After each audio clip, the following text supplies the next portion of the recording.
दोस्तों नमस्कार। दोस्तों आज बातचीत शुरू की जाए उससे पहले एक सच से आप वाकिफ हो जाइए और यह सच खुद ही देखने की कोशिश कीजिए, समझने की कोशिश कीजिए कि हम लोग किन परिस्थितियों के बीच खड़े हुए हैं।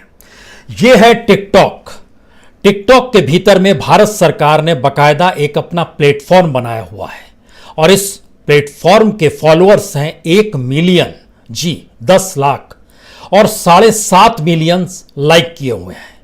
सिर्फ इतना ही सच नहीं है, माई गवर्नमेंट इंडिया इसका इतना भर सच नहीं है, बकायदा भारत चीन सीमा पर जो 20 सैनिक शहीद हुए उन सैनिकों को जो श्रद्धांजलि देने के लिए 1 मिनट से कम का एक वीडियो बनाकर भी भारत सरकार की तरफ से इसी टिकटॉक में डाला गया है। यानी जो श्रद्धांजलि दी जा रही है वह भी चीन के ऐप में ही बकायदा भारत सरकार दे रही है। उसकी एक छोटा सा उदाहरण हम आपको दिखाते हैं कि यह एक स्थिति है। ये देखिए, ये चल रहा है जो श्रद्धांजलि अर्पित की गई है भारत सरकार की तरफ से बकायदा टिकटॉक के ऐप में। अब यहां से यह बात शुरू होती है कि जब आप इसे देखते हैं तो आप क्या महसूस करते होंगे। आपके जहन में ऐसे बहुत सारे सवाल होंगे कि क्या यह सब कुछ जो दिखाया जाता है, ये भावनाओं को जानबूझ के उभारा जाता है, या सरकार के पास कोई विजन नहीं है। विजन का मतलब यह है कि आप जिन बातों का जिक्र करते हैं जनता उससे प्रभावित हो जाती है, लेकिन जनता को प्रभावित करने की दिशा से आगे बढ़ते हुए आप कोई समाधान नहीं निकाल पाते हैं। 1962 का युद्ध हुआ था, तकरीबन 58 साल हो गए। इस 58 साल के भीतर में उस दौर की पीढ़ी के भीतर आज भी चीन को लेकर गुस्सा है। 1971 का जब युद्ध हुआ था, ऐसे में बड़े सारे भारतीय सैनिकों के बारे में कहा जाता है कि वो पाकिस्तान की अलग अलग जेलों में बंद हैं। उनको वापस लाने का कोई प्रयास, किस रूप में प्रयास किया गया, नहीं किया गया, इसको लेके उन सेनानियों के परिजनों से जब आप मिलते हैं जिनकी उम्र अब हो चली है, वह भी बेहद गुस्से में नजर आते हैं। करगिल युद्ध के समय जब सीमा से शव आ रहे थे, उस दौर में तो हम लोग रिपोर्टिंग किया करते थे और देखते थे कि हरियाणा के कई गांवों में लगातार जाना पड़ता था, मध्य प्रदेश के कई गांवों में गए और वहां पर गुस्सा था पाकिस्तान को लेकर। लेकिन सवाल है इन सब के बीच भी क्या वाकई हम रास्ता अपना निकाल पाए जहां पर भारत एक ताकत के साथ अपने देशवासियों के साथ खड़ा होता नजर आई, या फिर हर सत्ता ने उस दौर में लोगों की भावनाओं के साथ ही खिलवाड़ किया है। क्योंकि जब हम इस ऐप को देखते हैं, उस ऐप के साथ झटके में नजर हमारी जाती है मीडिया, जो मेन स्ट्रीम मीडिया है, चाहे वो प्रिंट मीडिया हो चाहे टेलीविजन मीडिया हो। उसमें खबर आई कि भारतीय सुरक्षा एजेंसियों ने एक लंबी फहरिस्त दी है कि कहा गया है कि ये 50 चाइनीज ऐप जो है खतरनाक है। इसमें पहला नाम टिकटॉक का ही है, उसके बाद वीचैट है, यूसी ब्राउजर है, क्लब फैक्ट्री है, शाइन है, अलग अलग तरीके से है।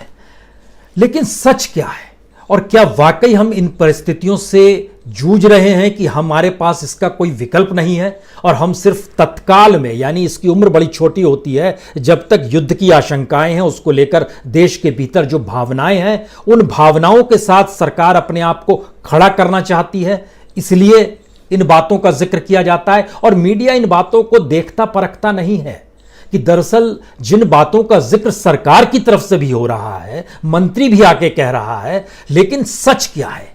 क्या कहने भर को दिखा देना सच है या उसके बारे में क्रिटिकल होकर जानकारी हासिल करना सच है? तो हमें लगता है कि आज जरा इस बात को हम परखने की कोशिश करें और उसके साथ एक चीज और परखेंगे। इस देश में सीमा पर लड़ते हुए जो जवान शहीद हुए हैं उसमें कोई कॉरपोरेट का बेटा नहीं है, कोई इंडस्ट्रियलिस्ट का बेटा नहीं है, कोई पॉलिटिशियंस का बेटा नहीं है। सारे के सारे शहीद हुए सिपाहियों के पिता जो थे वह किसान हैं। और जहां जहां से भी हमने जिक्र करना शुरू किया और जहां जहां से चीजों को निकाला, किसान का बेटा ही सीमा पर मारा गया है, वहीं पर वो शहीद हुआ है। और उसके गांव खेड़े की परिस्थितियों को जब आप टटोलेंगे तो बड़ी न्यूनतम लड़ाई वो लड़ रहा था। उसके पैसे से घर का मकान पक्का हो रहा था, उसका पैसा जो चल कर आता था उसके जरिए पुराने कर्ज चुकाए जा रहे थे। जो पैसा सिपाही का घर तक पहुंचता था उसके जरिए 2 धोती खरीदी जाती थी, 2 जून की रोटी मुहैया हो रही थी। बड़ी न्यूनतम लड़ाई वो लड़ रहा था घर के भीतर में, और देश के लिए सबसे बड़ी लड़ाई सीमा पर लड़ रहा था। आज जिक्र इसका भी होगा। लेकिन जरा सिलसिलेवार तरीके से हमें लगता है कि इस बात को अब समझने की जरूरत है। जब हम आपसे जिक्र कर रहे हैं तो पहले यह समझ लीजिए, भारत में जितने भी स्मार्टफोन हैं, उस स्मार्टफोन में लगभग 2 लाख करोड़ का एक मार्केट है। उस 2 लाख करोड़ में से 1,44,000 करोड़ यानी लगभग 72% चीन का कब्जा है, चीन का दबदबा है उस मार्केट पे। टेलीविजन जो हमारे यहां आता है उसमें खास तौर से जो स्मार्ट टीवी आता है, स्मार्ट टीवी और टीवी का जो पूरा मार्केट है वो 25,000 करोड़ का है। लेकिन स्मार्ट टीवी का जितना भी बड़ा मार्केट है उसका लगभग 42 से 45% चीनी प्रोडक्ट का कब्जा है। जो टेलीकॉम इक्विपमेंट्स होते हैं वो तकरीबन 12,000 करोड़ का एक मार्केट है। उसमें से चीन का मार्केट जो है वो लगभग 25% यानी 3,000 करोड़ चीन का मार्केट है। चीन का ही प्रोडक्ट है, चीन का ही माल है, चीन का प्रोडक्ट है। जो होम एप्लीकेंसेस आते हैं उसमें लगभग 50,000 करोड़ का मार्केट है।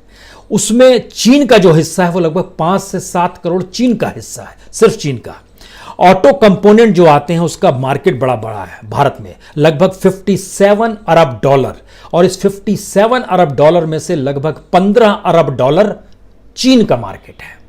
जो सोलर पावर है वो तो पूरी तरीके से चीन के हवाले है, क्योंकि इसका जो मार्केट साइज है वो 37,916 मेगावाट का है। और आपको जानकर हैरत होगी कि 90% हिस्सा ये चीन के मार्केट का हिस्सा है। जो स्टील हमारे यहां होता है उसका जो मार्केट साइज है वह लगभग 108 मीट्रिक टन का है, और उसका लगभग 20% चीन का है।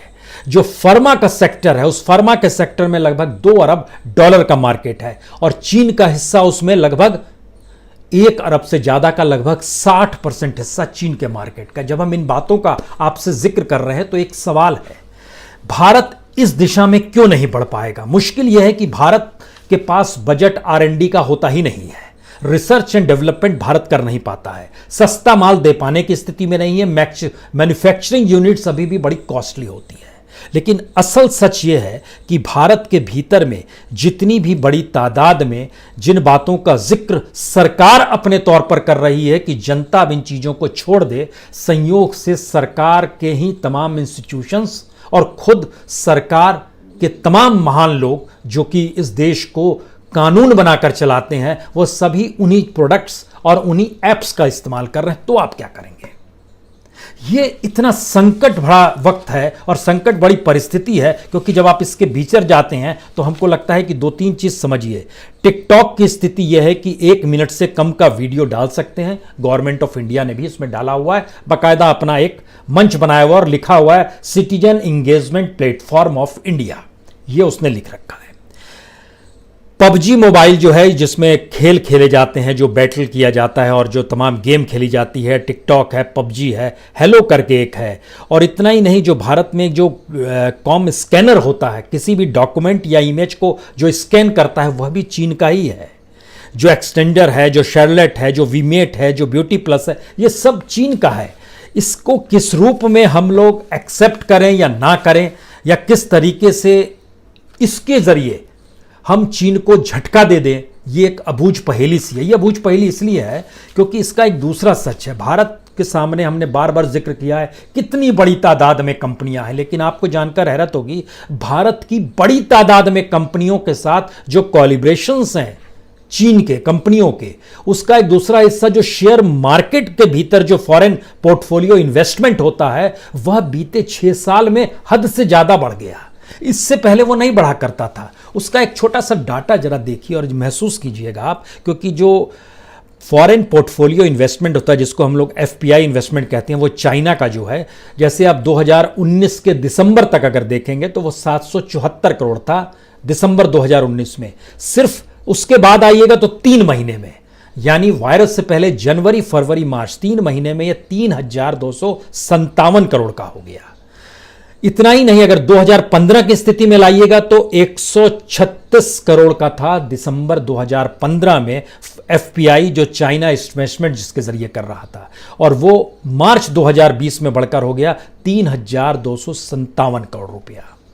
और चीन की कंपनियों ने जो भारत के अलग अलग हिस्सों में 1% से ज़्यादा हिस्सेदारी खरीद ली है, उसमें पिछले दिनों HDFC आपके जहन में आया होगा, HDFC लिमिटेड में 1.1% खरीद लिया है।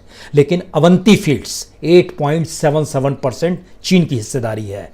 कीर्ति इंडस्ट्री 2.29% चीन की हिस्सेदारी है। किंगफ्ला साइंस एंड टेक, इसमें लगभग 6.32% चीन की हिस्सेदारी है, जिसमें ऐसी एक लंबी फहरिस्त है। अगर 1% से कम पे आएंगे तो दो बड़ी कंपनियां हैं, उसमें गुजरात इंडस्ट्री पावर, इसमें लगभग 200 शेयर्स हैं, और दूसरा है अल्बेलिक फार्मा जिसमें 3,250 शेयर्स चीन के हैं। लेकिन सवाल है कि ये जो एफडीआई भी बढ़ी है, वो एफडीआई पिछले 6 बरस में ही बढ़ी है, यानी 2014 के बाद ही बढ़ी है, यानी देश के प्राइम मिनिस्टर मोदी हुए उसके बाद ही बढ़ी है। क्योंकि हम आपको एक हिस्सा बता दें कि एफडीआई जो था, अगर आप बीते 14 साल में देखिएगा, यानी सन 2000 से लेकर 2014 तक, तो $1.683 बिलियन 1.683 बिलियन 14 साल की हिस्सेदारी एफडीआई की रही।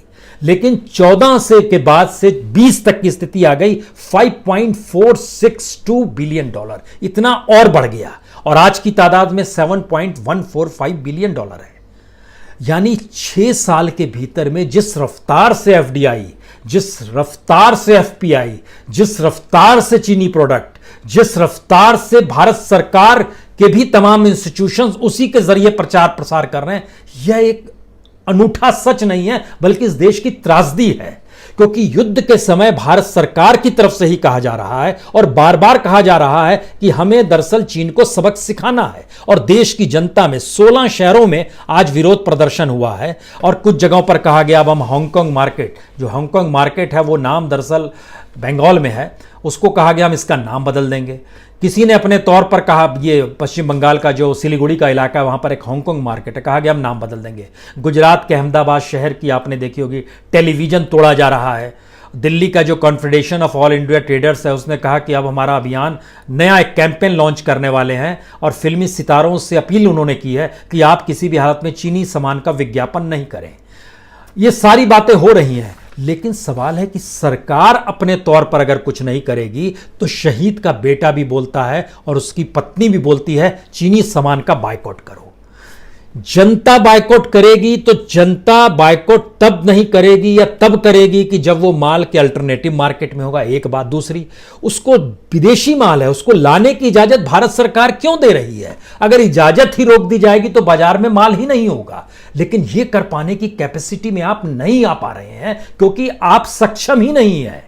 आपकी मैन्युफैक्चरिंग यूनिट इस बात की इजाजत नहीं देती है कि भारत की जनता के कंज्यूमर की जो पॉकेट है उसके अनुकूल आप सामान बना सके। यहां तक कि जो कार भी बनती है, कार जो एसयूवी बन रही है, जो चाइना से एसयूवी बनकर आएगी, उसकी कीमत होगी लगभग एवरेज 7 लाख। भारत में जो एसयूवी बनेगी उसकी कीमत होगी 12 लाख। अब 5 लाख का अंतर है, कौन लेगा? टेलीविजन जो स्मार्ट टीवी आ रहा है, एंड्रॉयड टीवी आ रहा है, उसकी कीमत चीन दे रहा है 35,000। भारत के मार्केट में जो टीवी बनेगा, एंड्रॉयड टीवी, उसकी कीमत होगी लगभग 70,000, और या उससे ज्यादा होगी। इतना स्थिति आ गई, क्या कीजिएगा? आप अल्टरनेटिव क्रिएट नहीं करते हैं, आप इस देश की इकोनॉमी को जनता से नहीं जोड़ पाते हैं, आप इस देश के भीतर का सोशल इंडेक्स लोगों को एक समानता के तौर पर नहीं ले आ पाते हैं। और ये समानता का जिक्र जब हम आपसे कर रहे हैं, तब हम आपको बताना चाहते हैं कि इस देश का सच बेहद त्रासदीदायक क्यों है। इस देश में किसान जिंदगी भर पीढ़ियों खप जाती है उसकी अनाज उपजाते हुए और अनाज के जरिए देश का पेट भरते हुए। जो मौजूदा वक्त में बीते 2 महीनों का सच यही है कि अगर इस देश के किसानों ने अनाज ना उपजाया होता तो भारत सरकार 20 लाख 50 लाख कुछ भी कहती, आरबीआई से कितने भी नोट छाप लेती, लेकिन गेहूं और चावल और दाल ना होती तो पेट नहीं भर पाती। किसानों ने उपजाया था, और उसी किसान का बेटा अब किसानी छोड़कर मैदान में जाता है, जहां पर वो सीमा पर मौजूद रहता है। जो सिपाहियों की फेरिस्त है, जो शहीद हुए हैं सिपाही, हमें लगता है कि उसके बारे में आपको जरूर जानना चाहिए, क्योंकि उसके भीतर का सच शायद इतना मुश्किल भरा सच है कि हम लोग आंखें मूंद लेते हैं। हर के पिता किसान है, हर के घर में किसानी है, और बड़ी न्यूनतम जरूरतों के आसरे उसकी जिंदगी चल रही है। सिपाही गणेश राम कुंजाम 28 साल का, छत्तीसगढ़ का, उसके पिता इतवारी राम कुंजाम आदिवासी हैं, पैडी फार्मर हैं। गिदहाली गांव में रहते हैं, बड़ी ही बदहाली स्थिति में रहते हैं, जो वहां से हमारे रिपोर्टर से बातचीत हुई। दीपक सिंह 31 साल के, जो फरहादा गांव के हैं, यह भी शहीद हुए। इनके पिता हैं गजराज सिंह, मध्य प्रदेश रीवा के फरहादा गांव में रहते हैं, किसान परिवार से आते हैं। परिवार के भीतर की स्थिति दयनीय है। हवलदार सुनील कुमार 37 साल के हैं, पटना के नजदीक तारा गांव है। उनके पिता हैं वासुदेव सिंह। खेती पहले करते थे, छोड़ दी, उसमें नहीं पढ़ पाए तो एक परचून की दुकान खोल ली, उससे जिंदगी चल रही है। सिपाही कुंदन कुमार 30 साल के हैं, सहरसा आरंग गांव, पिता निमेंद्र यादव। इनके पास 2 बीघा जमीन है, वही जिंदगी का आसरा है, वही बच्चों से बड़ा हो गया है। बच्चा शहीद हो गया है, जिंदगी कैसे चलेगी इन्हें नहीं पता है। सिपाही जयकिशोर सिंह, यह वैशाली के आते हैं, चटफता गांव है, 26 साल के। इनके पिता है कपूर सिंह, यह भी किसान है। और एक स्ट्रिंगर ने जब उनके घर के भीतर झांक कर देखा तो स्थिति और बदहाली कितनी नाजुक थी। उस घर के भीतर की पूरी संपत्ति को भी जोड़ लेते तो भी वह शायद 5,000 की ना हो पाती। एक स्थिति परिवार और किसान परिवार के भीतर की क्या होती है, यह जरा इसके जरिए समझने की कोशिश कीजिए। जो देश की सीमा पर तैनात है और जिससे देश सुरक्षित है, उन परिवारों के घर के भीतर हम आपको चाहते हैं कि आप झांक कर देखिए। हवलदार के पलानी, यह किसान है, पिता काली मुत्थू हैं, तमिलनाडु के हैं, 40 साल के हैं, लेकिन इसकी स्थिति भी नाजुक है। ये उन किसानों में शरीक हुए थे जो किसान दिल्ली आए थे ये कहने के लिए कि कर्ज माफी हो जानी चाहिए। ये कौन सी परिस्थिति है। सिपाही राजेश औरंग 26 साल के, पश्चिम बंगाल के बिरभूम जिले के बेलगोरिया गांव के हैं। इनके पिता हैं सुभाष औरंग, किसान हैं। स्थिति इतनी नाजुक है कि ये पिछले दिनों भटक रहे थे कि किसी तरीके से कार्ड इनको बीपीएल का मिल जाए। हवलदार विपुल नाथ 35 साल के, अलीपुर बंगाल के, ये सब शहीद हुए हैं। इनके पिता हैं बीरन राय, किसान हैं। सिपाही अंकुश कुमार 21 साल के, हमीरपुर मध्य प्रदेश के आते हैं। पिता हैं अनिल कुमार, किसान हैं। सिपाही गुरतेज सिंह पंजाब से आते हैं, मनसा वीरावाला डोगरा गांव है, पिता किसान हैं। और ये एक लंबी फहरिस्त है। जो 20 लोग जो शहीद हो गए हैं उसमें देखिए, नायब सूबेदार सतनाम सिंह भोजराज गांव गुरदासपुर से आते हैं, पिता जागीर सिंह, किसान हैं। सिपाही कुंदन कुमार ओझा 28 साल के, साहिबगंज से आते हैं, झारखंड के, पिता किसान हैं। सिपाही गणेश हंसदा 21 साल के, झारखंड के बरगोरा गांव सिंहभूम में आता है, पिता किसान है। नायब सूबेदार मनदीप सिंह पटियाला से आते हैं, पिता किसान है। सिपाही चंद्रकांता प्रधान कंधमाल उड़ीसा से आते हैं, बेहद पिछड़ा इलाका है, गरीब आदिवासी समुदाय से निकला हुआ ये परिवार है। और इनके पिता हैं करुणाकर प्रधान, जो बेहद गरीब किसान हैं। वहाँ के बारे में जानकारी मिली, खासतौर से जो उड़ीसा के हमारे जो स्ट्रिंगर हैं, जो जानकारी आई, एक तो इनकी कंधमाल वाले की आई, दूसरी जानकारी आई मयूरभंज के हैं। नायब सूबेदार नंदूराम सोरेन 43 साल के हैं, ये मयूरभंज के रायरंगपुरा के जानकारी आई। बेहद गरीबी में जूझता हुआ ये परिवार, यानी तिरंगा लपेट दिया, सेना ने सलामी दे दी, लोगों के भीतर आक्रोश निकल गया। बेटे ने, पत्नी ने या पिता ने मान लिया शहादत दी है, सैल्यूट ठोक दिया, लेकिन उस घर के भीतर 2 जून की रोटी कैसे मुहैया हो, इसकी जिम्मेदारी कोई लेगा या नहीं लेगा। सिपाही अमन कुमार सुल्तानपुर समस्तीपुर के आते हैं, पिता सुधीर सिंह, किसान हैं। और इनके भीतर का सच क्या है जरा ये जानिए। जो लोग शहीद हुए हैं, जो सिपाही हैं, जो लांस नायक हैं, जो नायक हैं, जो हवलदार हैं, जो नायब सूबेदार हैं या सूबेदार तक है, जो शहीद हुए हैं, उसमें एक ही लेफ्टिनेंट कर्नल थे। उनकी जो पेमेंट जो हाथ में कट कुटा के आता है वो 1,12,000 जो तेलंगाना के थे। बाकी जो सिपाही लॉन्स नायक, नायक, हवलदार जो शहीद हुए हैं, ये 25,000 से 40,000 रुपए इनकी कमाई होती है, जो इनको वेतन मिलता है। तमाम सुविधाओं के साथ किसान का परिवार किसानी जब छोड़ के निकलता है तो वो ये मानकर चलता है कि कम से कम किसानी की बदहाली उसकी जिंदगी में नहीं आएगी। और इनका जो पैसा, जब ये सीमा पर तैनात थे और जो पैसा भेज रहे थे, उस पैसे के जरिए जो अलग अलग किसी के दूधमुहे बच्चे या जो छोटे छोटे बच्चे, उनको नहीं पता है कि पिता का साया सर से उठ चुका है।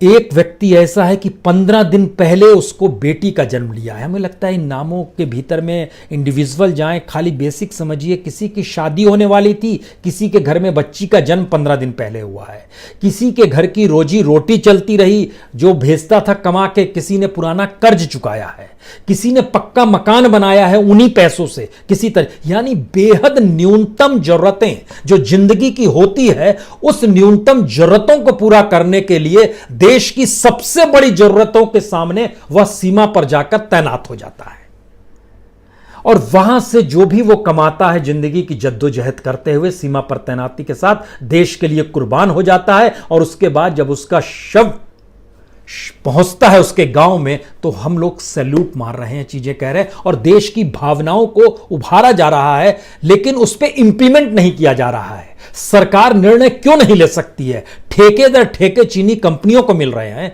और इतनी बड़ी तादाद में चीनी प्रोडक्ट भारतीय मार्केट में आ रहे हैं। 343 प्रोडक्ट चीन के ऐसे हैं जिस पर आप रोक लगा के तो दिखाइए, और जिन बातों का जिक्र हम कर रहे थे, यानी कोई नापने समझने वाला नहीं है कि अचानक झटके में आ गया कि भारत की खुफिया एजेंसी ने कह दिया कि ये तमाम चीज़ों को आप मत यूज़ कीजिए, इसमें जूम भी है, इसमें वीकार्ड भी है, वीगो भी है, टिकटॉक तो है ही, क्लब फैक्ट। आपने एक लंबी फहरिस्त जारी कर दी और तमाम मीडिया ने उस तमाम फहरिस्त को सामने हमारे रख दिया है, लेकिन कमोवेश भारत सरकार के हर मंत्रालय और खुद गवर्नमेंट ऑफ इंडिया जब इन्हीं ऐप के जरिए अपने प्रचार प्रसार कर रहा हो, तो आप क्या सोच सकते हैं?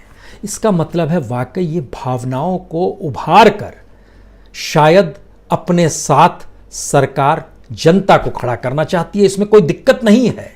इसकी सबसे बड़ी मुश्किल यह है कि अगर सरकार सिर्फ यह सोचती है कि मौजूदा वक्त में देश पर एक संकट आया है और पूरा देश एकजुट हो जाए, और एकजुट करने के लिए उन भावनाओं के मर्म को वह छूने की दिशा में बढ़ जाए, लेकिन अपने तौर पर कोई रास्ता ना निकाले और यह मानकर चले कि बीतते वक्त के साथ हर जख्म भर जाएगा, तो जख्म तो भर जाता है। लेकिन हम लोग जब 1962 के युद्ध को देखे हुए पुराने पीढ़ी के लोगों से मिलते हैं, अपने ही भी घर में देखते हैं, तो उनके भीतर का गुस्सा समझ में आता है कि 62 के युद्ध का गुस्सा उनके भीतर कितना है।